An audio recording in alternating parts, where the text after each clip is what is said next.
तो ये next question देखेंगे अपन। 4 गुणा 10 की घात -9 कूलाम गुणा मीटर। देखिए कूलाम गुणा मीटर लिखा हुआ है। जब भी आप न्यूमेरिकल करो तो आप मात्रकों पर विशेष रूप से ध्यान देना। कूलाम गुणा मीटर जो है किसका मात्रक है? विद्युत द्विध्रुव आघूर्ण, विद्युत द्विध्रुव आघूर्ण का। और आपको अगर मान लो लिखा हुआ नहीं रहे 4 गुणा 10 की घात -9 कूलाम गुणा मीटर का कोई विद्युत द्विध्रुव, अगर मान लो ऐसा लिखा हुआ आ जाए, क्या करोगे फिर आप लोग? मान लो द्विध्रुव आघूर्ण नहीं लिखा हुआ हो, केवल मात्रक ही लिखा हुआ हो, तो मात्रक से ही पहचान कर लेंगे कि ये क्या है। तो कूलाम गुणा मीटर जो है क्या है? विद्युत द्विध्रुव आघूर्ण का मान है। तो ये विद्युत द्विध्रुव आघूर्ण का मान है। आगे बढ़ेंगे। द्विध्रुव आघूर्ण का कोई वैद्युत द्विध्रुव, कोई वैद्युत द्विध्रुव 5 गुणा 10 की घात 4 न्यूटन बटा कूलाम परिमाण के किसी एक समान विद्युत क्षेत्र में 30 डिग्री पर संरेखित है। तो द्विध्रुव पर कार्यरत बलाघूर्ण का मान ज्ञात करना है। इसका मान ज्ञात करना है बलाघूर्ण का। और बलाघूर्ण को अपन किससे व्यक्त करते हैं? टो से व्यक्त करते हैं। तो हमें टो ज्ञात करना है। क्या ज्ञात करना है? टो ज्ञात करना है। अगर आपको सूत्र याद हो, सूत्र टो बराबर क्या होता है? टो बराबर क्या होता है? टो बराबर P sin थीटा। अब आपको देखना है क्या क्या गिवन है। आपको गिवन क्या क्या है देखें। गिवन आपको कूलाम गुणा मीटर मतलब है P। तो P का मान गिवन है।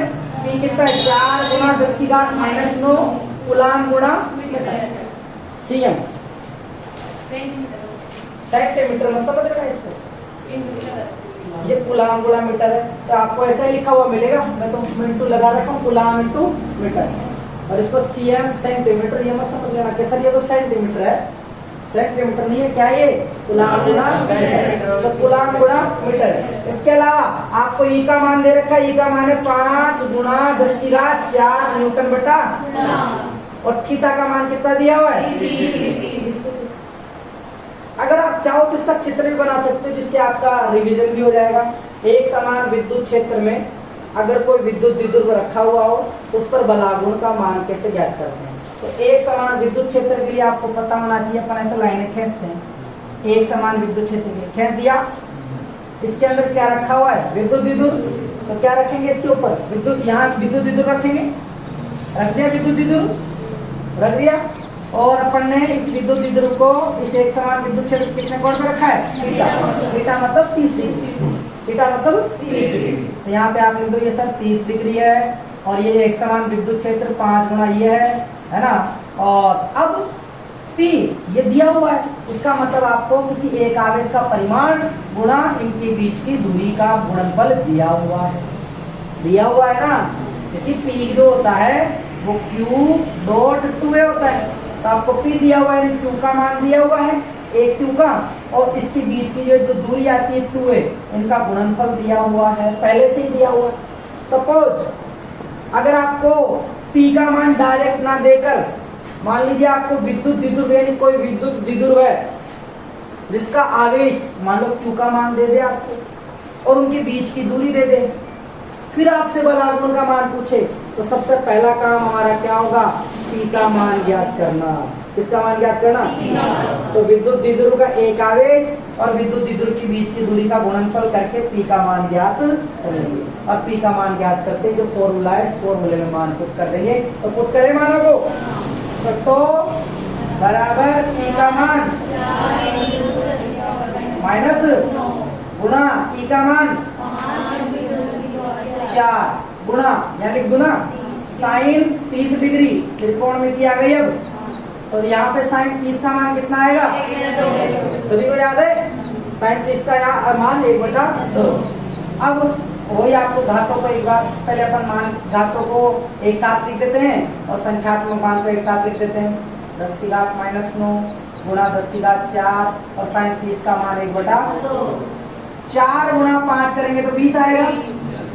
ठीक है, 20 आएगा। और आप इन घातों को हल करेंगे तो -9 और प्लस का 4 माइनस का 5 गुणा 1/2। 2 एकम 2, 2 दाई का 20।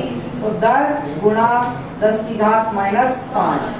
यहाँ पर घात 1 है तो 1 माइनस 5 कितना हो जाएगा, 10 की घात माइनस 4। और टो है तो टो का मात्रक क्या है जवाब, न्यूटन गुणा टो का मात्रक न्यूटन गुणा मीटर।